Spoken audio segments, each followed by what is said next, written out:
শিক্ষার্থী বন্ধুরা, আজকে আমরা বীজগাণিতিক একটি রাশি নিয়ে চলে এসেছি। এখানে দেখতেই পাচ্ছ যে এই বীজগাণিতিক রাশিটি কিভাবে চেনা যাচ্ছে। এখানে চলক আছে, সহগ এবং চলক। এই এক্স ওয়াই জেড এগুলো কিন্তু চলক, এবং এই এক্স ওয়াই জেড এর সাথে এই যে 2, 3, 2, 5 এগুলো কিন্তু সবই হচ্ছে চলকের সাথে সহগ। তাই এটা একটি বীজগাণিতিক রাশি। এখানে এই বীজগাণিতিক রাশিটিকে সূত্রের সাহায্যে বর্গ করতে হবে।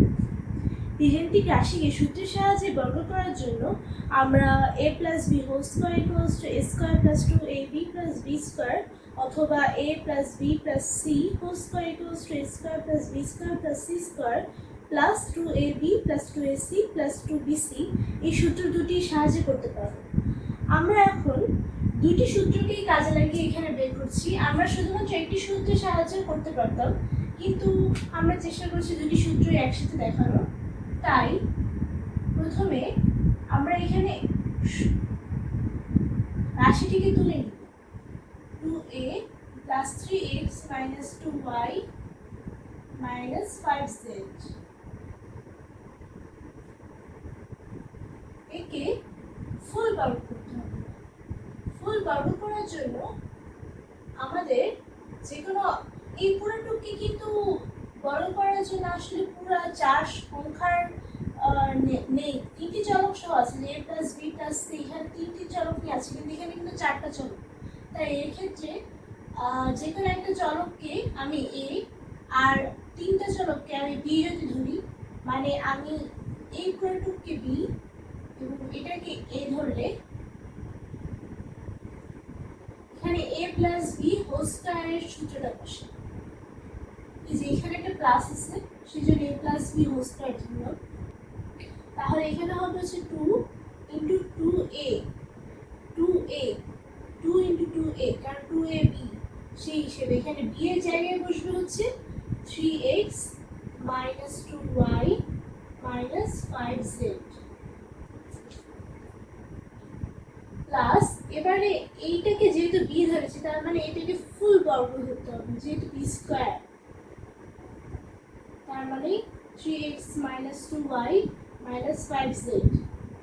এখন তোমাদের ক্ষেত্রে সাইড নোট লিখতে হয়, অর্থাৎ যেহেতু a plus B whole square equals to a square plus 2ab plus B square, এরকম করে সাইড নোট লিখে দেবো। এখানে 2a square equals to 4a square, 2a whole square equals to 4a square plus এখানে 2 ইন্টু 2 4 ইন্টু 3, 4 ইন্টু 3 হবে হচ্ছে 12, 12ax। First রাশিটি হবে 12ax। এবারে সেকেন্ড রাশিটি 2 into 4 into 2 8 minus 8ay minus 8ay। এবারে 2 ইন্টু 4 ইন্টু 5 ইকুয়ালস টু 20,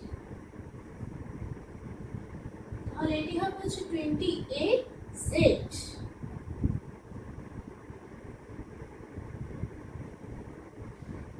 এবারে এই ফুলটিকে এখানে যে বর্গরাশি আছে, এখানে 3x minus 2y minus 5z, এটিকে হোল স্কয়ার করলে এটি হচ্ছে a plus B plus C, এই সূত্রটি ফেলা যায়। অর্থাৎ আমি এটাকে a ধরবো, এটাকে b ধরবো, এটাকে c ধরবো। এখানে কিন্তু তোমাদেরকে বোঝানোর জন্য a b c ধরে ধরে বলেছি, কিন্তু পরীক্ষার খাতায় এরকম করে নিচে দাগ দিয়ে a b c না লিখে জাস্ট মনে মনে বোঝার চেষ্টা করবো। এক্ষেত্রে abc এর ক্ষেত্রে হচ্ছে a plus B plus C whole square equals to a square, মানে এটা ফুল স্কয়ার, আবার এটা মাইনাস 2y হোল স্কয়ার, আবার plus minus 5zy minus 5z whole square, তারপর প্লাস 2ab, এভাবে করে চলতে থাকবে। সেক্ষেত্রে এই মাইনাসটির ক্ষেত্রে 3x হোল স্কয়ার, যেহেতু এটি একটা আলাদা ভাগ সেজন্য আমি এভাবে দিচ্ছি, -2y y হোল স্কয়ার আবার minus 5z whole square plus 2 into 3x। যেহেতু a, এবারে b গুণ করতে হবে, সেজন্য এখানে এরকম একটি ব্র্যাকেট চিহ্ন দেবো, যেহেতু মাইনাস চিহ্ন আছে, কারণ আমরা কিন্তু ধরেছি a plus b plus c, তো সেক্ষেত্রে এই মাইনাস চিহ্নটা কিন্তু কমন নিতে হবে। এটা মাইনাস 2y, এটা একসাথে b ধরেছি আমরা। এবারে আবারে এই একই কাহিনী 2ab হলো, এবারে 2bc ধরব, তার মানে 2bc মানে হচ্ছে মাইনাস 2y ইন্টু আবার মাইনাস 5z। এক্ষেত্রেও যেহেতু a plus b plus c, সেক্ষেত্রে এই মাইনাস যেমন এখানে একসাথে নিয়েছি minus 2y equals to b, ঠিক তেমন এখানে minus 5z equals to c। আবার লাস্ট হয়েছে 2ac, তার মানে হচ্ছে 2 into 3x into minus 5z।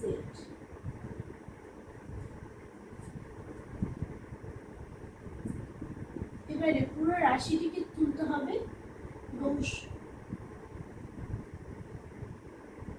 সুন্দর করে সাজিয়ে লিখতে হবে। Minus 8y 4 square plus 12ax minus 8ay minus 20az plus 9x square plus 4y square plus 25 5 square z square, সেজন্য 25z স্কয়ার। মাইনাসে মাইনাসে কিন্তু প্লাস হয়ে যায়, সেজন্য স্কয়ার যেহেতু মাইনাস সহ রাশিটির উপরে আছে, যে মাইনাসটি কিন্তু প্লাস হয়ে এখানে কিন্তু 4y স্কয়ার জাস্ট, আর এখানেও ঠিক একই কারণ 25z square plus 2 into 3 into 2 equals to 6 into 2 12x y। এখানে যেহেতু একটি মাইনাস চিহ্ন আছে, সেই মাইনাস চিহ্নটি এখানে মাইনাস করে দেবে, কারণ প্লাসে মাইনাসে মাইনাস।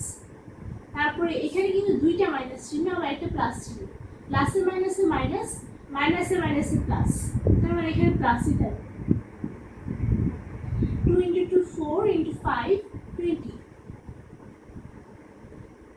yz। এবারে lastly 2 into 3 into 5 equals to 30। এখানে যেহেতু মাইনাসে প্লাসে মাইনাস, সেজন্য 30x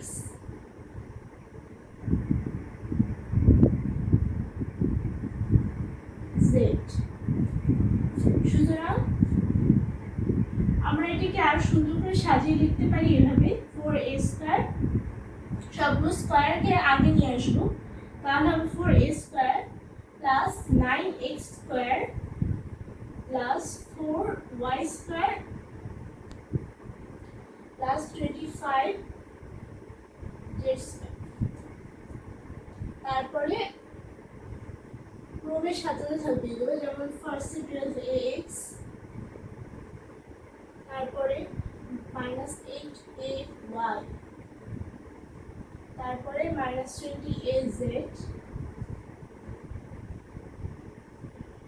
তারপরে আবার minus 12xy plus 20yz minus 30xz।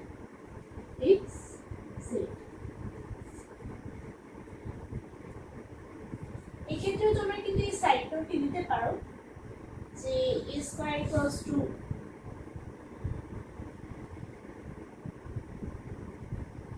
এই লাইনটির ক্ষেত্রে তোমরা কিন্তু এই সাইড নোটটি দিতে পারো যে a plus b plus c whole square equals two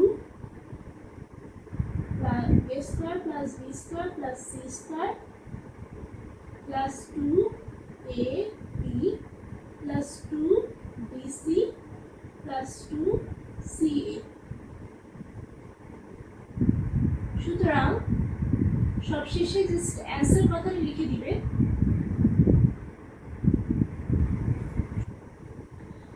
আমরা এখানে একটি বীজগাণিতিক রাশি সূত্রের সাহায্যে বর্গ নির্ণয় করেছি। সূত্রের সাহায্যে যেহেতু বর্গ নির্ণয় করতে বলেছে সেজন্য আমরা দুইটা সূত্রই a plus b whole square equals to a square plus 2ab plus b square আর a plus b plus c whole square equals to a square plus b square plus c square plus 2ab plus 2abc plus 2ca এই দুটো সূত্র ব্যবহার করি এখানে তোমাদেরকে একটু বেশ বড় সমাধান দেখিয়েছি। তোমরা যদি এই ম্যাথটি বুঝে থাকো তাহলে অবশ্যই তোমরা তোমাদের ফ্রেন্ডের সাথে এই ম্যাথটি শেয়ার করবে এবং আমার ভিডিও যদি পছন্দ হয়ে থাকে তাহলে অবশ্যই আমার ভিডিওতে লাইক এবং কমেন্টস করবে এবং আমার চ্যানেলে সাবস্ক্রাইব করবে। ধন্যবাদ।